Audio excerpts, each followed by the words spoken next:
Hi, I'm Kerry, and here is Stone and Sky by Ben Aaaronovitch, which just came out last year. Now, Ben Aaaronovitch writes in the very exclusive field of urban fantasy, more specifically British urban fantasy. And this is his 10th novel, and it has been a series I've very much enjoyed. He combines police procedurals with fantasy, with all the British supernatural creatures you can think of, and a few more besides. His main character is Peter Grant, a young, when the series began, police constable, who finds himself dragooned into being an assistant to Thomas Nightingale, a wizard, who is employed by the Met, the Metropolitan Police, and investigates or is called in when supernatural events appear to be involved in serious crimes. It's a very high concept, and Ben Aaaronovitch has handled it beautifully, particularly in the way he manages to make the police procedural aspect so strong. A lot of the novels can almost be enjoyed as straight police procedurals, with a murder in them, of course.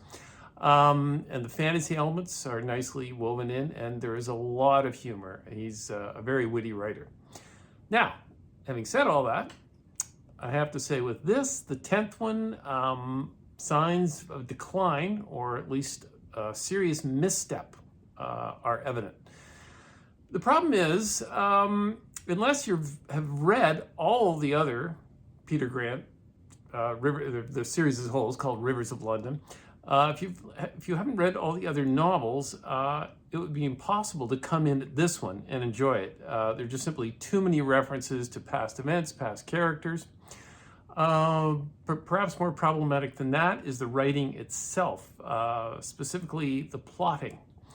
In a nutshell, and the plot does fit nicely in a nutshell, some baddies working for an oil company in Scotland, is there any kind of oil company except a bad one, are using supernatural means to, let's see, without giving spoilers, to help extract oil from a North Sea oil rig using supernatural means. Can't go into any more detail than that.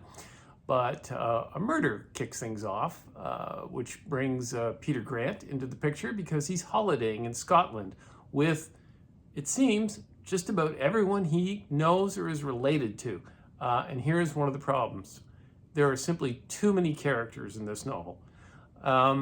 We're following way too many people, hearing too many voices. And this ends up padding out the novel in an annoying way, because the plot itself is pretty simple and could have been fit into a book, perhaps a quarter shorter, even a third shorter.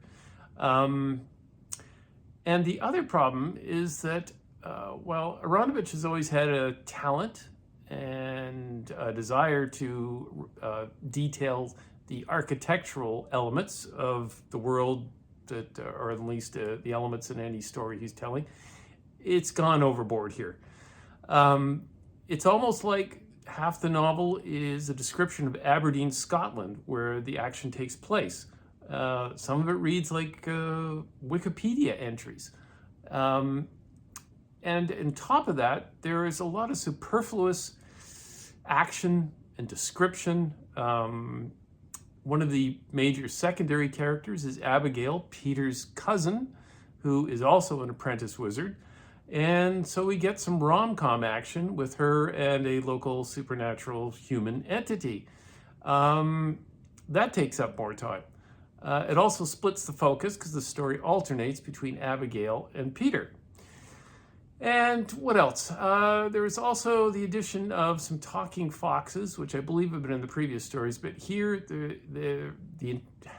they come across as something from a sitcom or a Pixar movie. It's not matching the tone of the previous books or even of this book. It's a little too jokey and lighthearted. I mean, there's a lot of jokiness in these novels, but he's gone astray with the foxes. But as I said, if you want to start with the first novel in the series, which is Moon over Soho, it's a lot of fun, and the rest continue to be so, except occasionally you do find that he leans too hard into the procedural aspects and diminishes the magical aspects, which are the real strength of the novels. And in this one too, I find the magical, supernatural elements lack a sense of wonder sometimes and mystery. If it becomes too matter of fact, we might as well be reading a police procedural.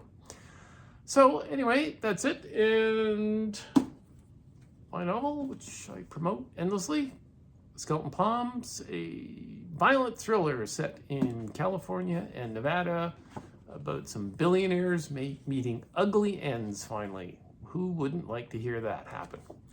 Okay, see you next time. Bye.